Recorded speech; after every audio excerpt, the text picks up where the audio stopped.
ఒక జిల్లాకు సంబంధించిన 30కి పైగా కార్యాలయాలు అక్కడే కొలువై ఉన్నాయి. నిత్యం వందల మంది వివిధ పనుల నిమిత్తం అక్కడికి వచ్చి వెళ్తూ ఉంటారు. కానీ ఇప్పుడు అక్కడికి అడుగు పెట్టాలంటే భయపడాల్సిన దుస్థితి. శిథిలావస్థకు చేరిన భవనాలు, కూలిపడుతున్న భవనం పైపెచ్చులు, విలువైన దస్త్రాలకు భద్రత కరువు. ఇది విజయనగరం కలెక్టరేట్ కార్యాలయం పరిస్థితి. కష్టాలు తీర్చే కలెక్టరేట్కే పెద్ద కష్టం వచ్చింది. 1983లో అప్పటి ముఖ్యమంత్రి నందమూరి తారక రామారావు శంకుస్థాపన చేసిన కలెక్టరేట్లో ప్రస్తుతం సిబ్బంది, ప్రజలు పడుతున్న ఇబ్బందులపై మా ప్రతినిధి రాజారావు అందిస్తున్న ప్రత్యేక కథనం ఇప్పుడు.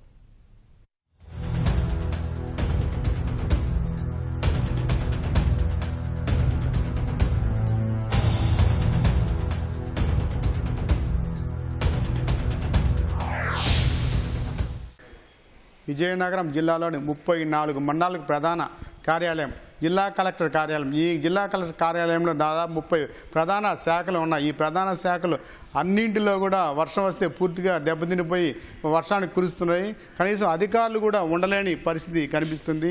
ప్రతి భవనం కూడా పూర్తిగా పునాదులు కూడా దెబ్బతినిపోయినాయి. పునాదులు కదిలిపోవడంతో ఉన్న 35 శాఖల కార్యాలయాలు కూడా అన్నింటినీ కూడా కింద భాగం అంతా కూడా దెబ్బతినిపోయి వర్షాలకి రికార్డులు తడిచిపోతున్నాయని చెప్పి అధికారులు ఆవేదన వ్యక్తం చేస్తున్నారు. కానీ ఈ బిల్డింగ్ని తాత్కాలిక మరమ్మతులు చేస్తున్నారే కానీ పూర్తిగా భవనాన్ని నిర్మిస్తే కానీ ఇక్కడ పరిస్థితి మెరుగుపడదు. 34 మండలాల ప్రజలు వేలాది మంది గ్రీవెన్స్కి ప్రతిరోజు కూడా వివిధ పనులపై వస్తుంటారు. ఎవరికి కూడా ఇక్కడ కూర్చోవడానికి కానీ నిలబడి తిరగడానికి కానీ లేని పరిస్థితి కనిపిస్తుంది. వర్షానికి ప్రతి చోట కూడా భవనం లోపల అధికారులు కూర్చునే ప్రాంతంలో కూడా అంతా వర్షానికి తడిసిపోయి తీవ్రంగా దెబ్బతినిపోయినాయి. గోడలు కూడా నెమ్ము రావడంతో అధికారులు లోపల కూర్చోలేని పరిస్థితి కూడా కనిపిస్తుంది. 34 మండలాల్లో ఉన్న ఆర్జీదారులు వస్తుంటారు, పోతుంటారు ప్రతి సోమవారం. ఏ కలెక్టర్ వచ్చినా, ఏ ఒక్క ఐఏఎస్ ఆఫీసర్ వచ్చినా సరే, ఏ ఒక్క ఐపీఎస్ ఆఫీసర్ వచ్చినా వాళ్ళ చాంబర్ వరకు వాళ్ళు చూసుకుంటారు. కానీ వచ్చిన ఆర్జీదారుల గురించి, వాళ్ళ గురించి స్థితిగతులు ఎలా ఉంటారో, ఏటో వాళ్ళకి రావడానికి ఇబ్బంది. బిల్డింగ్ ఎప్పుడు కూలిపోద్దో తెలియదు.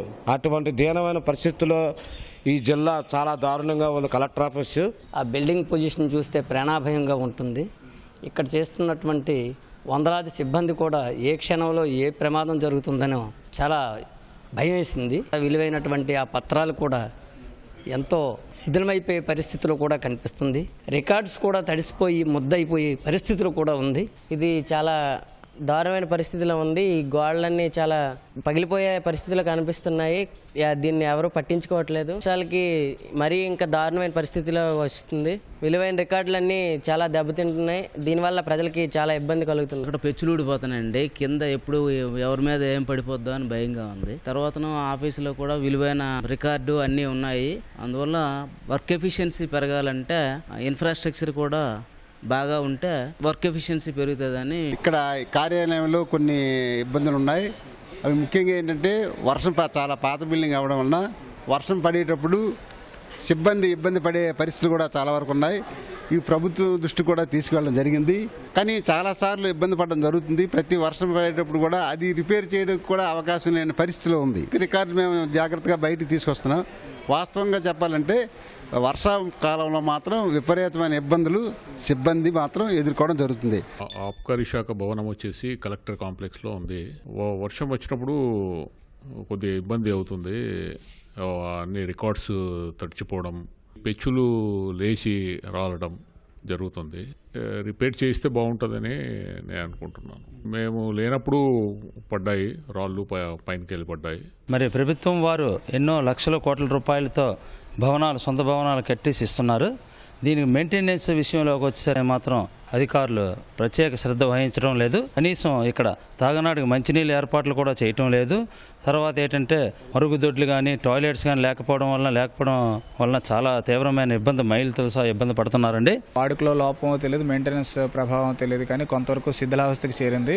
మరి గత కలెక్టర్ గారి పర్యవేక్షణలో ఇక్కడ ఇంజనీరింగ్ కాలేజ్ వారిని పిలిపించి దీనికి ఒక సర్వే చేయించారు. ప్రభుత్వం సహకారంతో కూడా ఈ చుట్టూ రోడ్డు, అలాగే లోపల బాత్రూమ్స్, ఈ ఎక్కడెక్కడైతే శిథిలావస్థకు చేరాయో వాటన్నిటి రిపేర్లు కూడా చేపడితే బాగుంటుందని, దీనికి ప్రత్యేకంగా కొంత అమౌంట్ని శాంక్షన్ చేయమని ఏపీఎన్జిఓస్ తరఫున మేము రిక్వెస్ట్ చేస్తున్నాం.